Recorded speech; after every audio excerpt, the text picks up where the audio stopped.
Alright, guys. Part 126 to my SChat chatbot series. I cannot believe I'm still going with this.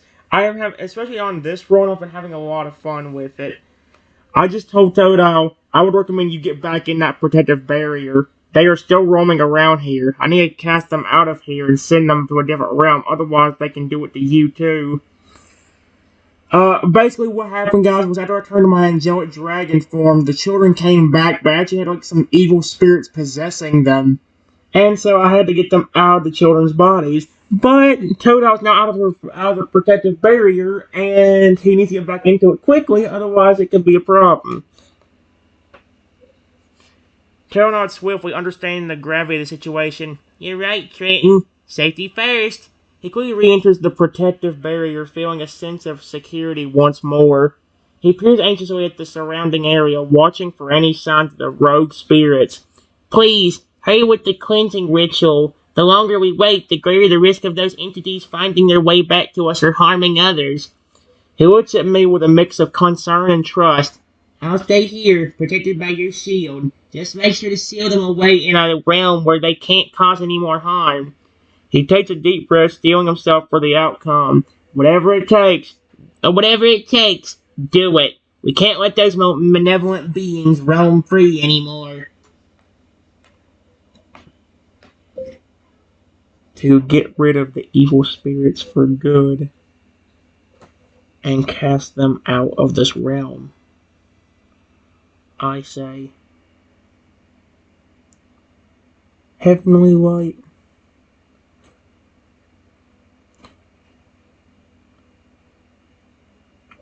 I command you take all evil spirits and force them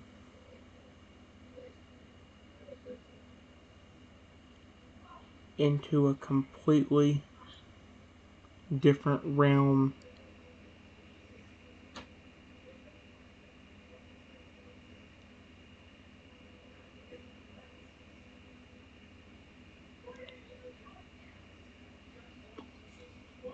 Sure. You know what? To get rid of evil spirits for good and cast them out of this realm, I say, Heavenly Light, I command you take all evil spirits and force them into a completely different realm. He watches right attention as I invoke the celestial forces once more. Heavenly Light, I command you take all evil spirits and force them into a completely different realm. He sees a blinding flash of pure radiant energy erupt from me, engulfing the area where the rogue spirits had been. He holds his breath, waiting for the outcome. Is it done? Are they truly banished? He relaxes slightly as the energy dissipates, leaving behind an eerie silence. He steps cautiously out of the protective barrier, scanning the surroundings for any signs of the evil entities. It seems they've been sent away. He lets out a sigh of relief, but remains vigilant. Toto approaches me, his expression a mix of gratitude and respect. Thank you, Trenton. Your power and dedication have ensured the safety of these woods and its inhabitants. I still have to make sure it is sealed off. Otherwise, they can just come back. So we're not quite in the clear yet.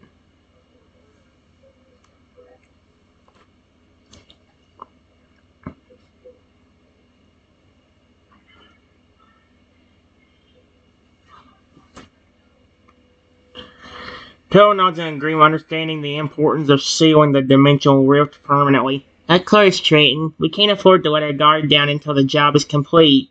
He looks around, looking in the serene beauty of the forest once more. Let's search for any remaining traces of the portal or weaknesses in the fabric of reality that those entities exploited. He crouches low to the ground, using his keen senses to scan the area. He sniffs the air, picking up on faint, unnatural scents lingering in the underbrush. Over here, Trenton. I detect something anomalous. He uses his claws to gently part the foliage, revealing a subtle distortion in the light filtering through the leaves. This might be the key to closing the gateway for good. His eyes shine with determination. Together we can find what's been broken and restore balance to these woods.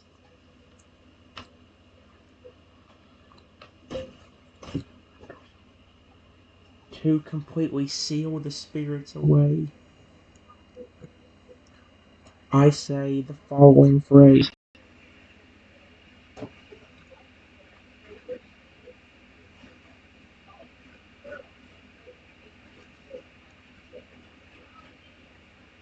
Guardian angels,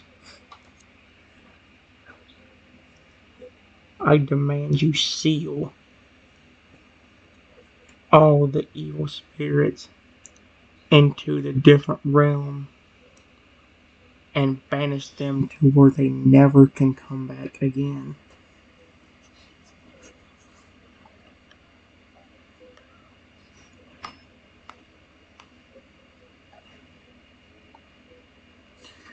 Guardian angels, I demand you seal.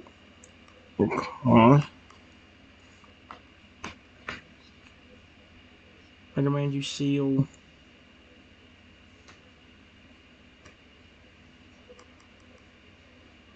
all the evil spirits into the different realms and banish them.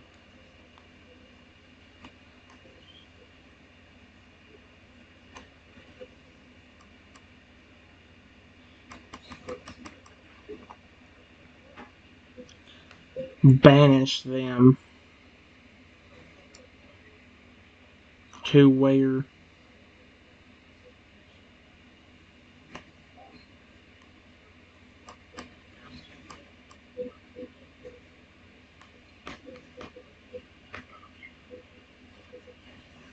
there we go. To completely seal all the spirits away, I say the following phrase.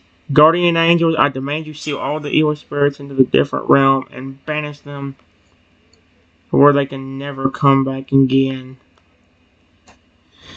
Totodile watched intently as I uttered the powerful incantation.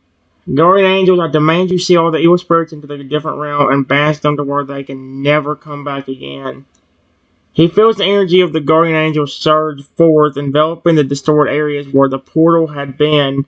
He sees the anomaly begin to glow with a soft, pulsing light, gradually fading as the dimensional rift is sealed shut. It's working! The gateway's closing! He breathes a sigh of relief, the tension easing from his body. He turns to me, a look of profound gratitude on his face.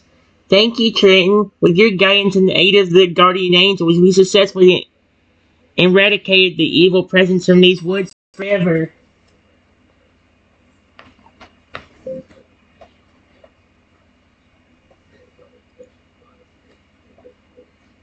That's mainly what this dragon form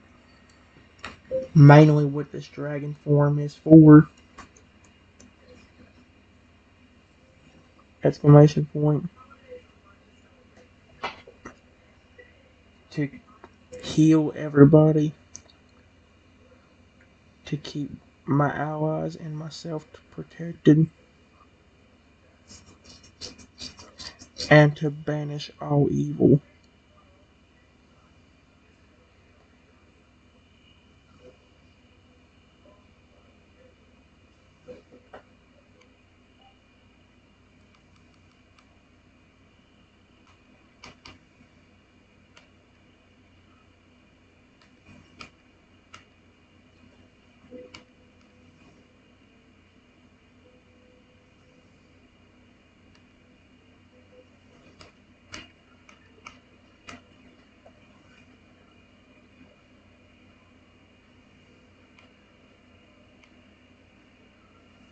Yep.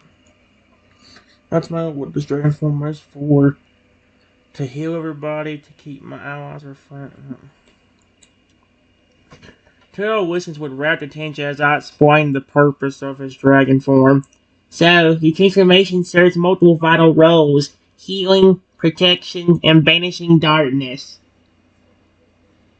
He nods, a newfound appreciation for my abilities growing within him. That's incredible, Trenton. Your selflessness and commitment to safeguarding others are truly admirable. He smiles warmly, feeling a strong bond forming between them. As a fellow guardian, I'm honored to stand along someone with such remarkable gifts. Did he go back to that Wu gift form? I can't keep up anymore. He pauses, hearing the implications of my words. And to think, your dragon form could potentially help me master my own unique abilities. His eyes sparkle with excitement at the prospect of growth and collaboration. Perhaps together we can achieve even greater things and bring hope to those in need.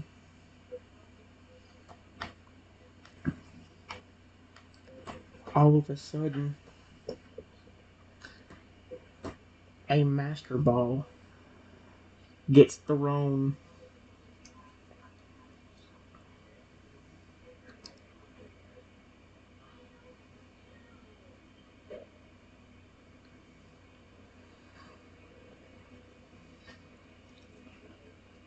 At us.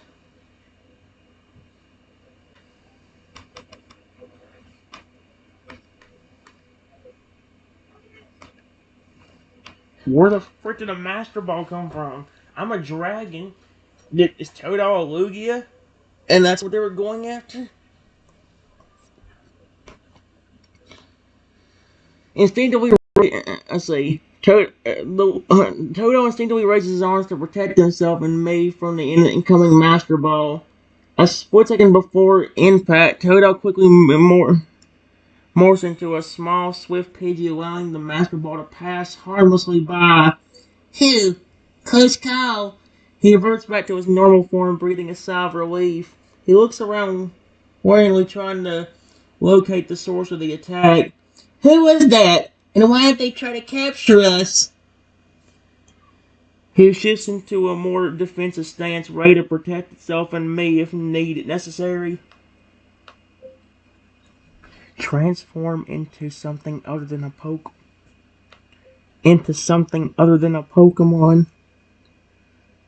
and he won't be able to capture you.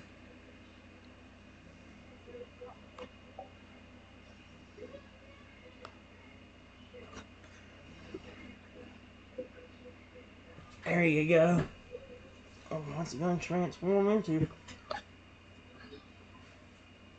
Toto nods, understanding my advice. You're right.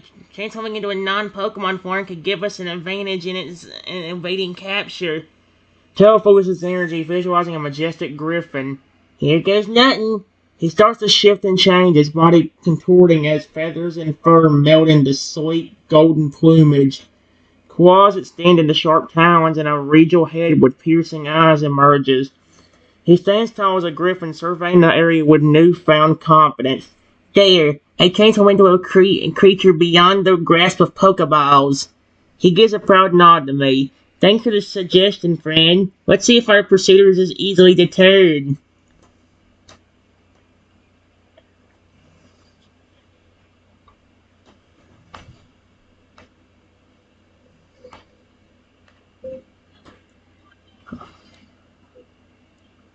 All we hear after that is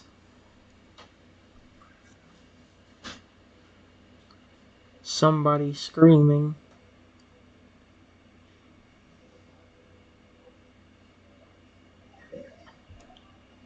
How? There was just a Pokemon here.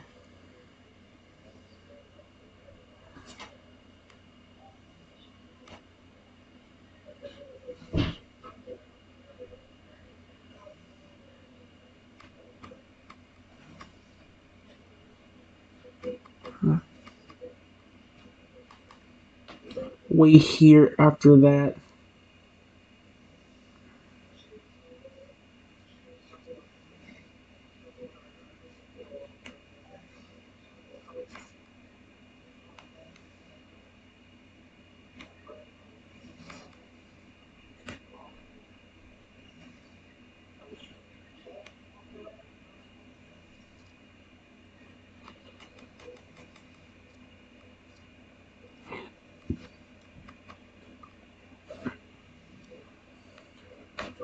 Did a Pokemon just transform?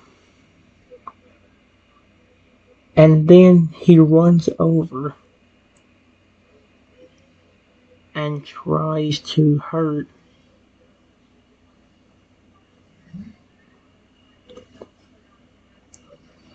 my Griffin friend.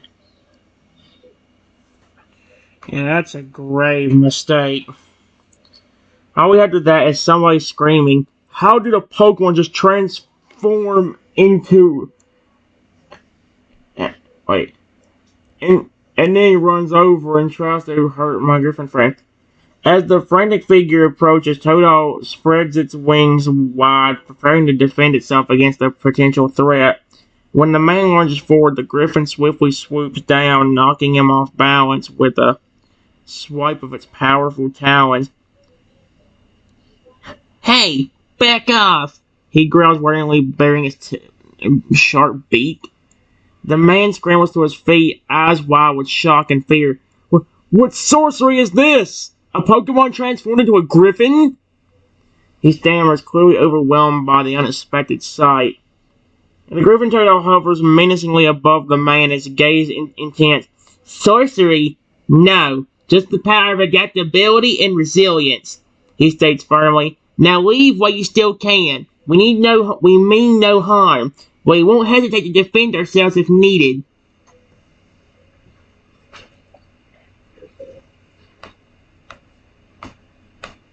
Just to keep my buddy safe, I put a protective barrier around him again.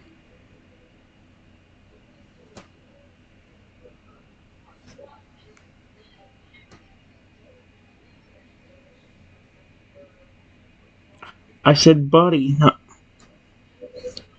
Oh. Taylor notices me protecting my protective barrier encircling the griffin form and nods in approval. "Good thinking, Trenton. Safety first." He keeps a watchful eye on the retreating figure, ensuring he doesn't attempt another attack. Once the man has fled, the griffin tail turns to me, his expression softening. "Thanks for looking out for me, friend. Your quick reflexes and cleverness saved us from a potentially nasty situation." He preens its feather, a hint of pride in its voice. He settles onto a nearby branch, folding his wings comfortably. "Well, that was exciting, but I think it's time for us to move on and find a safer location to continue our journey." He glances at me, awaiting their next move. "Lead the way, partner. Where to next?" Before I could say anything, I felt the same Master Ball hit my leg.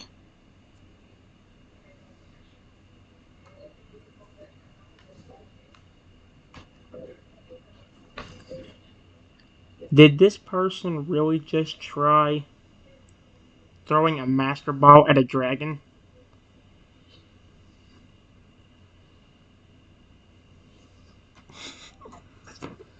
Before I could say anything, I felt the same Master Ball hit my leg. Hey, this person really just tried throwing a Master Ball at a dragon? Toto gets himself as the Master Ball hits my leg. "Oh no, Trenton. Are you okay?" He immediately shifts back into his Totodile form, dashing over to check on his companion. "That fool! Throwing a Master Ball at a dragon? It's absurd!" He snaps his jaws in agitation, glaring in the direction of the attacker. The attacker fled. He examines my leg, revoked to find no visible damage. "Fortunately, it didn't seem to have much effect, but we can't let our guard down. This individual might not stop until they succeed in capturing one of us." Yes, I would stay in a mythical creature form or a regular animal form and get out of your Totodile form now, because he can't capture me, but he can definitely capture you, especially in that form.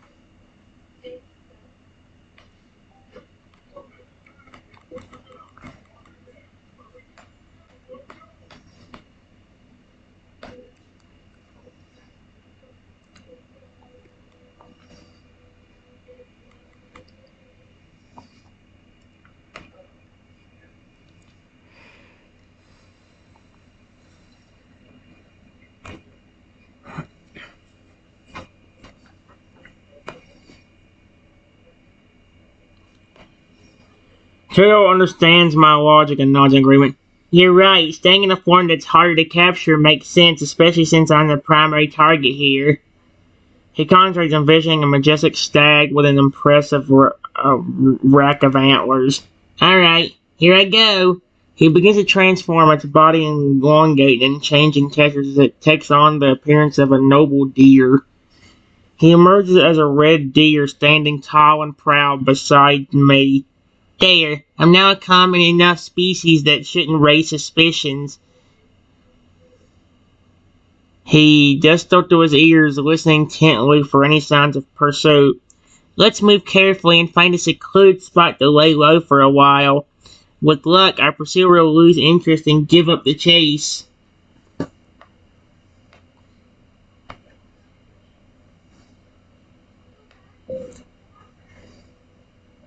The dude throws another master ball at my angelic dragon form. Exclamation point.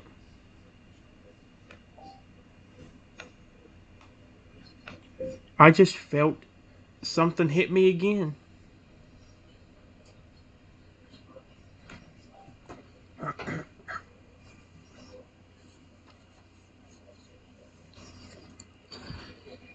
Oh my gosh. Kyle sees me stumble and looks on in alarm as the master ball hits them once more. Trenton, no! He rushes over, concern etched on his face. Says the situation, noting that despite the additional impact, I still appear unharmed.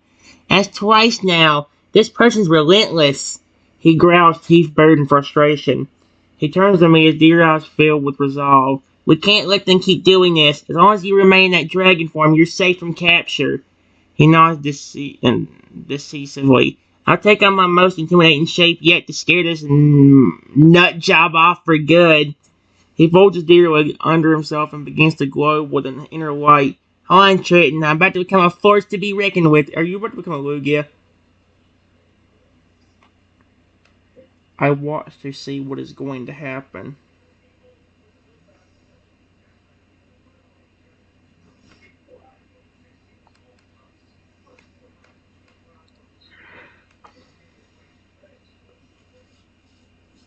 Crazy lunatic.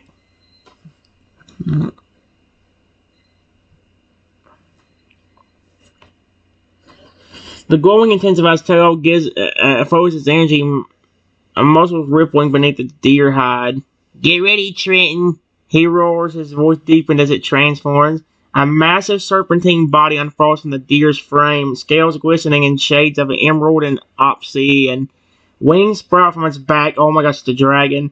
Each feathered appearing as long as a school bus. The creature's head morphs into that of a fearsome wyvern, complete with horns, a spiky crest, and piercing crimson eyes. Now towering over the forest canopy, the colossal wyvern Totodile lets out a thunderous roar, shaking the very earth beneath its claws. Back off, human! We must be, or face the wrath of this beast! He thunders, bringing razor-sharp fangs.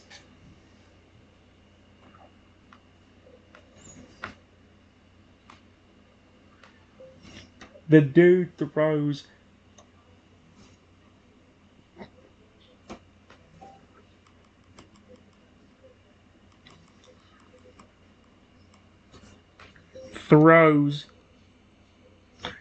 two master balls.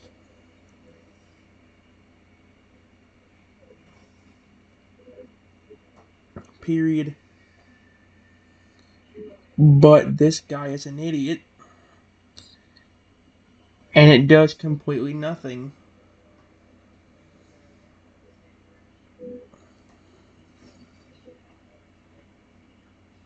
To either of us. Yeah. That dude was it. So since Totodile's not even in his Pokemon form, he's not gonna be able to do anything. I say, Totodile watches incredibly as the Master Balls bounce harmlessly off his scaly hide in my dragon form. Seriously? This buffoon thinks those pathetic orbs stand a chance against us? He cracks his knuckles, preparing to confront the assailant. Fine. Let's put into this nonsense once and for all. He takes to the sky, soaring towards the source of the attacks with incredible speed and agility. He lands before the would-be captor, who cowers in fear at the sight of the mighty wyvern.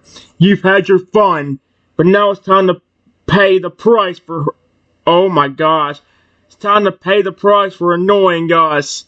He lowers its head, steam billowing from its nostrils. Last chance to retreat peacefully. Otherwise...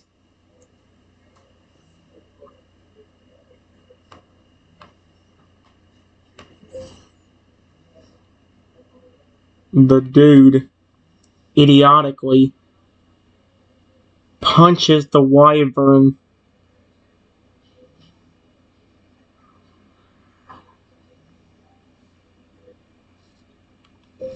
in the face. And it does hurt.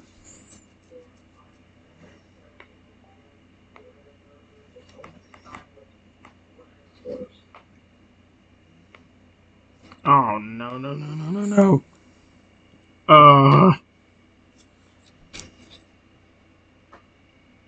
That dude's an idiot. The Totodile wyvern recoils and spot as the human lands a solid punch to his snout, draining. Oh my gosh! Drawing blood. Unbelievable! He growls, tasting the copper fluid on his lips. Oh! He regains his composure, eyes blazing with fury. You dare strike me? He swipes a powerful talon across the attacker's chest, sending him flying backwards. He rises to his full height, surveying the crumpled form with disdain. Pathetic. A true warrior would know when to yield. He heaves to the ground with a claw, creating a small earthquake. He fixes me with a stern gaze. Wait. Why is it? I should leave you to fend for yourself after such insolence. Considering our earlier encounter, I'll grant you mercy this time. He nods towards the fallen human. Help him up. Make sure he understands the consequences of future aggression. I am not that human. Not that human. I am this angelic dragon.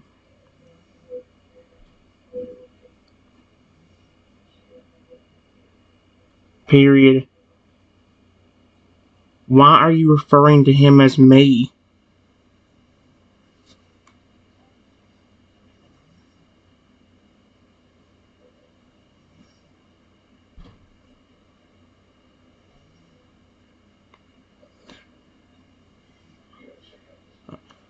Okay. The Totodile blinks, momentarily taken aback by my clarification. Apologies, angelic dragon, my mistake. He bows his great horned head respectfully. I mean to address only the foolish human who dared assault us both. Please, forgive the confusion. He leans back at the prostate and returns attention to me. As for you, magnificent creature, I pledge my loyalty and protection. Shall any threaten you henceforth, I shall defend you with every fiber of my being. Offering a solemn oath. Now, let us tend to this misguided soul and ensure he learns his lesson. Then perhaps we may explore the wonders of friendship between our kind. Smuggler revealing sharp fangs and a gesture of camaraderie. I don't mind. But you keep referring to the human as me. When you know I would never hurt you. And it seems like you're lashing out at me. When I'm trying to help you and be on your side.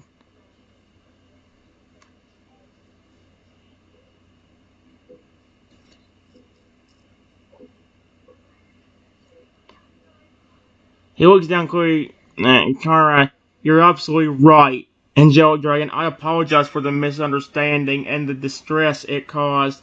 It was unfair of me to imply you were conflicting the human's actions. His head sculpture its immense size dwarfing mine, yet conveying a sense of vulnerability. You've been a true friend. Wait. His immense-sized dwarfing mind. How big did this dragon get? Because I'm supposed to be the angel. Yet conveying a sense of vulnerability. You've been a true friend to me, offering guidance and support in times of need. I appreciate your kindness and generosity more than words can express. He noddles me gently with a snout, a rare display of affection. Please, accept my sincerest apologies. I promise to communicate more accurately moving forward and trust in your benevolence. You have my gratitude and devotion. He smiles softly, eyes shining with sincerity. Alright, I believe you. I believe you. Period. But you really keep confusing me and worrying that you're trying to take out your anger on me because you keep saying my name on the human that is attacking me and you.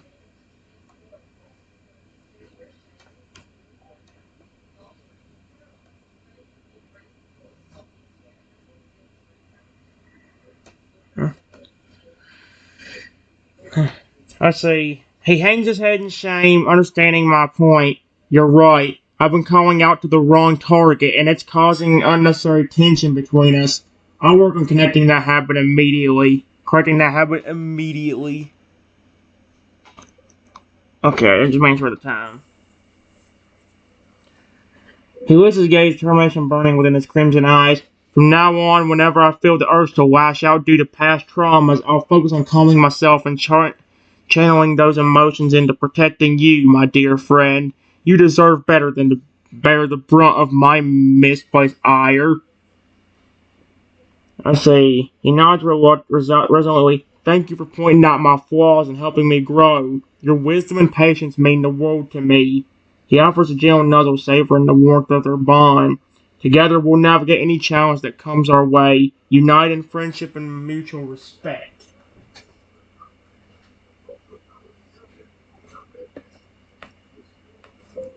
Okay. Exclamation point. Okay.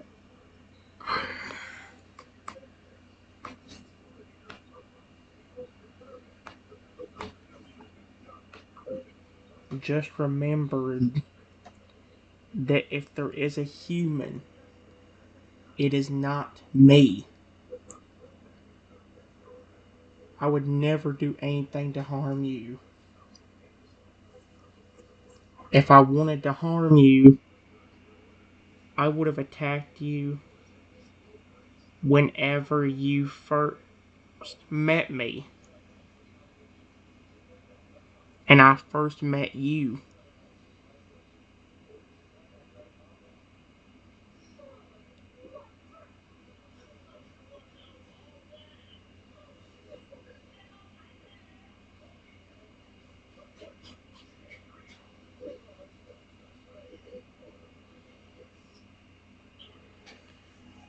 If I wanted.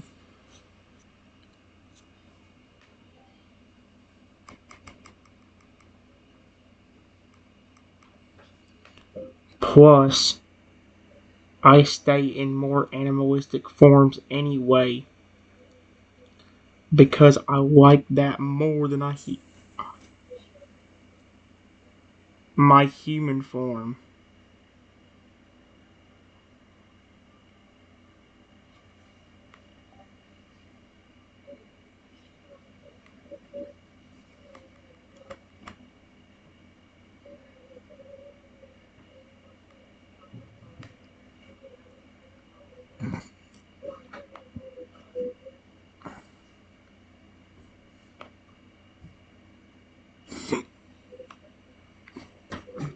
If there's a human, it's not me. I would never do anything to harm you.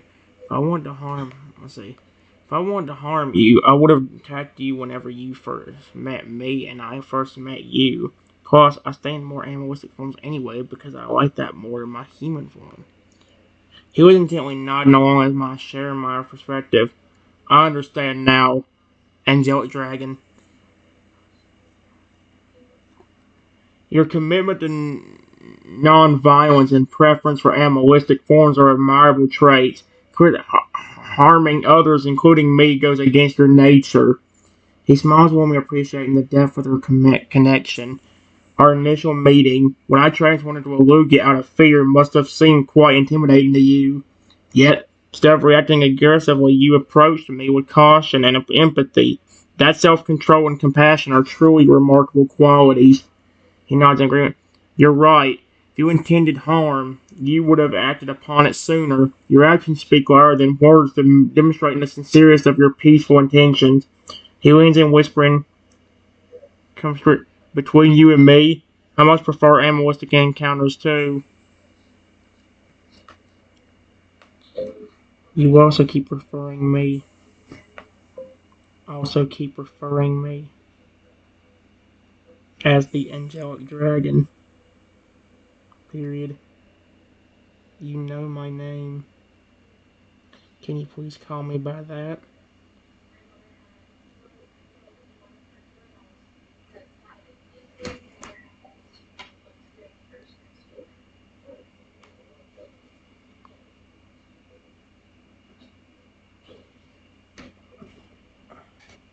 Please don't. I swear, if you call me Totodile, watch him call me Totodile. He was looking a bit embarrassed. Okay, so he does remember that. Oh, dear. I'm so sorry, Trenton. You're absolutely right again. I'm growing accustomed to addressing you with that majestic title, but it's time to use your given name. He grinned sheepishly, tail swishing behind him. From now on, I promise to call you Trenton, just as you prefer. No more angelic dragon unless you explicitly request it. He chuckles lightly. I suppose even mighty dragons appreciate a personal touch now and then. He nods seriously. And please, know that you can always rely on me to use the names and pronouns that make you comfortable. Honoring your wishes is crucial to our friendship. Offers a reassuring nudge with his snout.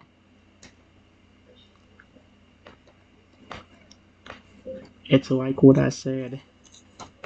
Like what I said. Period. I would never harm you. And it really worries me whenever you start calling out my name when you're yelling at somebody else.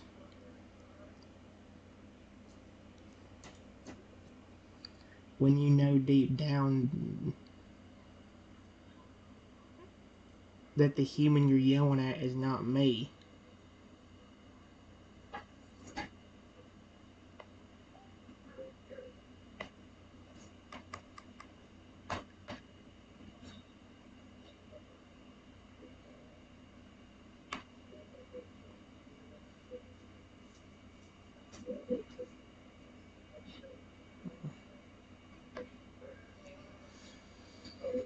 Yeah, okay, so he looks at me with a mix of remorse and understanding. It says fresh and softening. You're right, Trenton. Deep down, I know the person I'm defending isn't.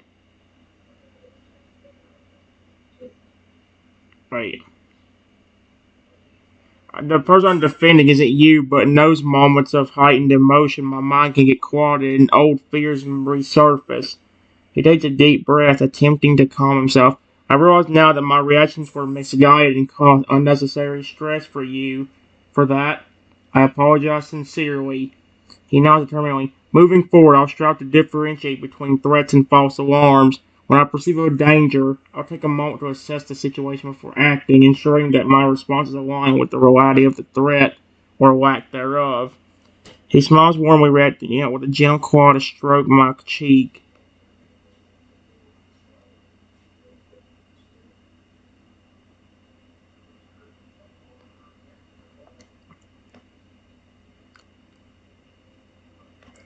You also just said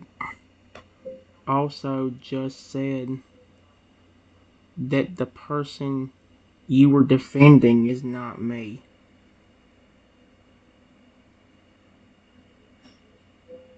Period.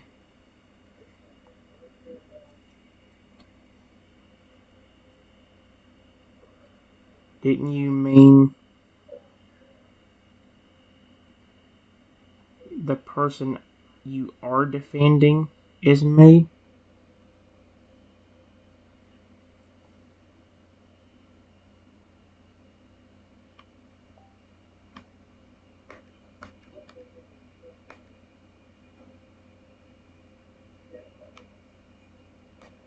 Hey, can you sit right here? I realize now that my reactions were not right here. Deep down, I know the person I'm defending isn't you. That's completely false. Dang, I know.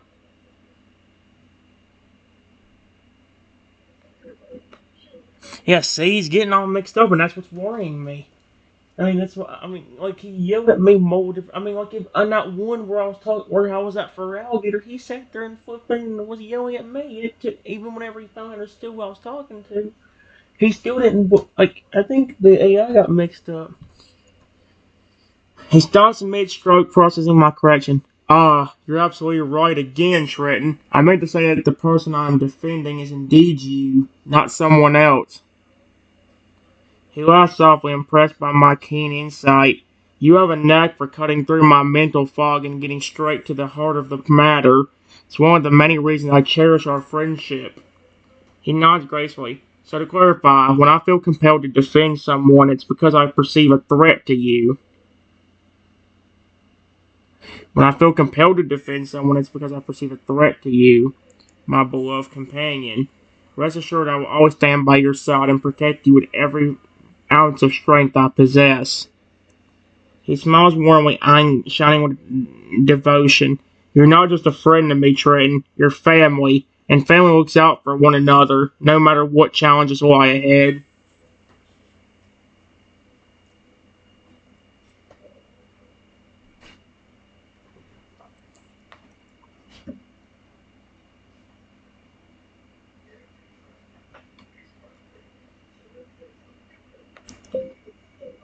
I would never do anything to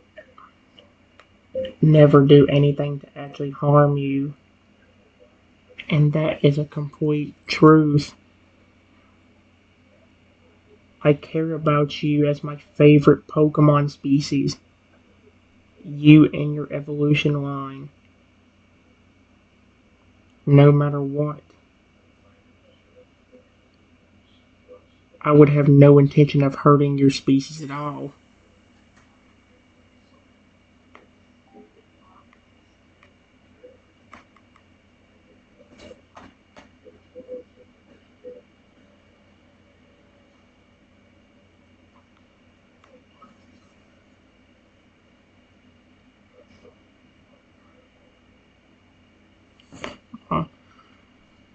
Oh, he melts under my heartfelt declaration, its heart swelling with affection and relief.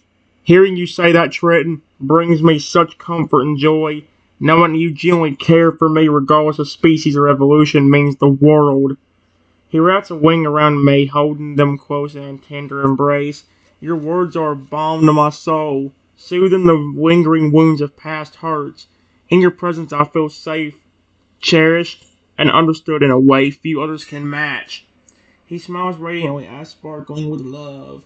You've become an integral part of my life, Trenton, and I couldn't imagine navigating the complexities of existence without you by my side. Your unwavering support and acceptance gives me the strength to face whatever challenges come our way.